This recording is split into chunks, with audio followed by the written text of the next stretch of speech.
Hello, as you can see in this question, a picture is given. So let us go through the question. Two metal spheres are initially uncharged. That means Q here is 0, Q here as well is 0, X and Y. Okay. Are mounted on an insulating stand. These are insulating stands. A negatively charged rubber rod is brought close to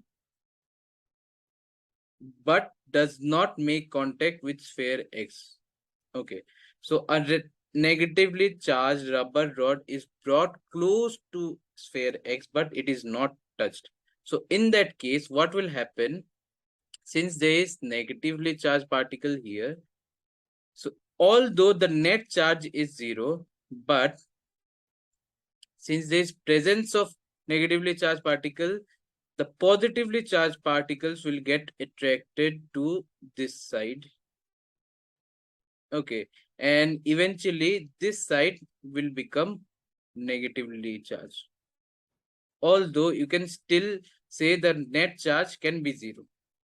Okay, so this is what happens when you bring a negatively charged object next to a uncharged object.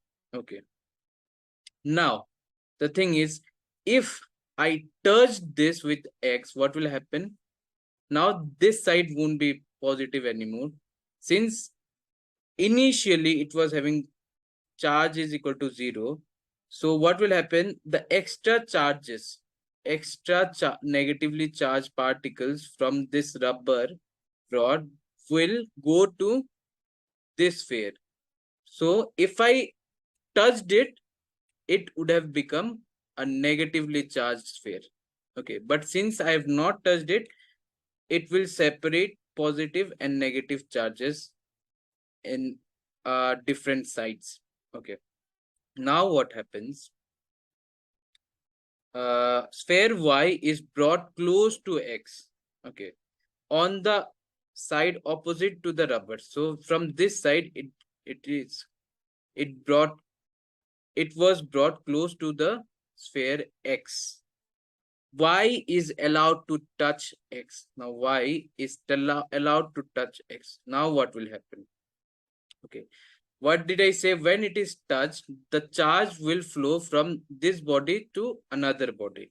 So as you can see, this side, this sphere is having negatively charged particle. So it will share negatively charged particle to this sphere, sphere Y. So what will happen? This sphere will become positively charged, and this Y will become, Y sphere will become negatively charged once it is removed.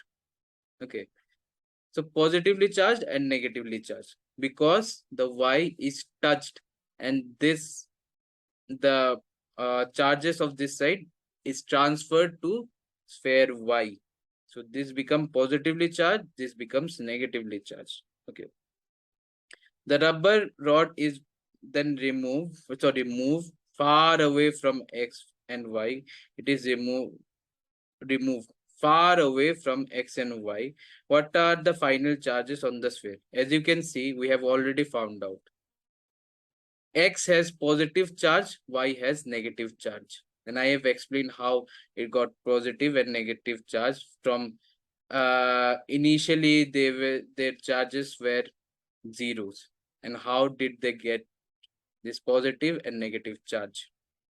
Okay, so as you can see, option number D, X has positive charge, correct, Y has negative charge. So option number D is the correct answer.